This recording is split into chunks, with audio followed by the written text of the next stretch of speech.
morning, everybody. Dr. Scott Keller from Synergy Chiropractic coming from my office today. We're going to continue on with some core hip kind of stability drills, and hopefully at this point you guys have been maybe noticing a little change in just kind of how you're going about doing things in your lifts and your workouts. Things from the tripod of the foot up to some different glute activation exercises. So we're going to continue on that path today. Last week was a little bit more of a challenge, probably for a lot of you guys, where we had the band around the knee, pulling it in, and you had to kind of fight that as you did a lunge step back. So we're going to peel it back a little bit today and kind of go back to a non-weight bearing exercise. And we're going to do a few variations today because first of all, I want to give enough that everyone's going to benefit. Some simple things, but also enough advancement that for those of you who need more, we'll be able to get something out of it as well.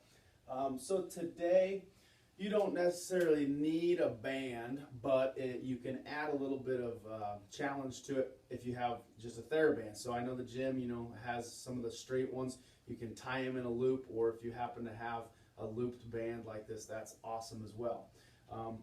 First thing we're going to do is called the Clam Opener, the clamshell exercise, all right? So this is going to target the glute medius kind of muscle right here, and then some of the external rotators of the hip. So obviously, we all should know very important muscles in most movements with the lower body, squats, deadlifts, all those kind of things. We want to keep those glutes active, those external rotators active, so our knees don't slip into this valgus position or this inward crash here, which is going to compromise knees, hip, and even up into the lower back, okay?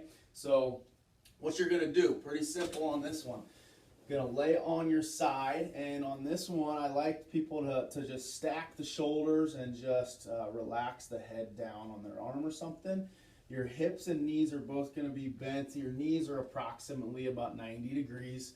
Just wherever you're comfortable, and all you're going to do is open that knee up towards the ceiling, okay? Hold for a couple seconds and then go down really slow. So once again, this eccentric control part is very important in kind of controlling in the glute and external rotators. So don't just do a million of these. A lot of people can do that, and that's fine. I mean, that's working on concentric activity there, but I really want you guys to focus on opening and then just closing really slowly, counting to about 5 seconds as you go down, okay, before you touch again. And you should notice right there on the kind of back side and outside of your hip, that glute medius muscle should be turning on pretty good. And after doing a few reps, going down nice and slow, you might start to feel that burn, okay? Most common mistakes with this one is as people move up, they roll their hips backwards. So just go to the point where you have no movement in your hips. I don't want to see any roll forward, anything like that, okay? Like I said, to challenge yourself a little bit more, if you put a band right around your knees, and you can vary the strength of that band, just adds a little bit of weight to it. So not only on the way up is that harder, but as it comes down, that band is squeezing my knees together. So that's going to be a challenge for me to control that eccentric part of the exercise as well, okay? The goal here would be to do 10 repetitions. And flip and do 10 to 20 repetitions on each side would be a good way to do it in the gym there, okay? The next thing we're going to do, so another progression. So doing 10 reps of that shouldn't take very long. And if you're able, with good quality, I want you to do this next exercise. Now, I say with good quality for a reason. If you guys are struggling just with that one, and that one feels like it's getting you going more, then when other people advance to this next one, just stick with the regular Clam Opener, okay? The next one is going to incorporate our core a little bit more with getting that glute going with the Clam Opener. So this one is what I call a side bridge with clam or a side plank with clam. So first step, get on our elbow now, stabilize in the shoulder. If you feel like you need to grab your shoulder like this to help stabilize, that's fine. You can do that. Otherwise, just kind of stay in this position. Don't start shrugging or getting in a bad position like that. And then we're going to keep our knees and our hips bent, same as we had it in the clam.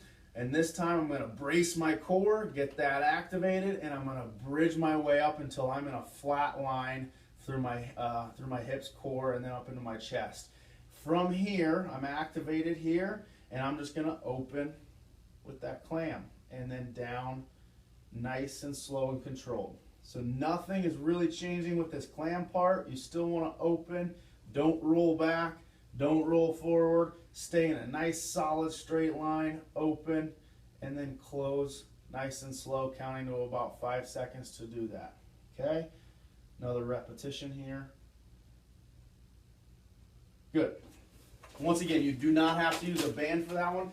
The beauty of that right there, we're activating obliques, transverse abdominis, rectus abdominis, all the way around our core.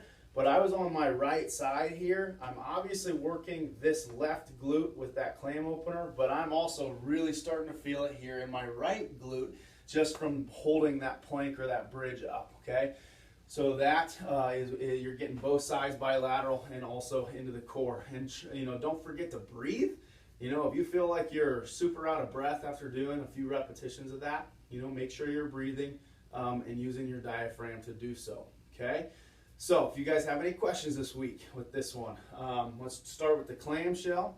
Do 10 reps on each side and then move into the side plank with clam, 10 reps on each side, just for a quick kind of nice warm up to the daily WOD. So questions, concerns, comments, Scott@synergylincoln.com. Don't hesitate to let me know, and I'll see you next week.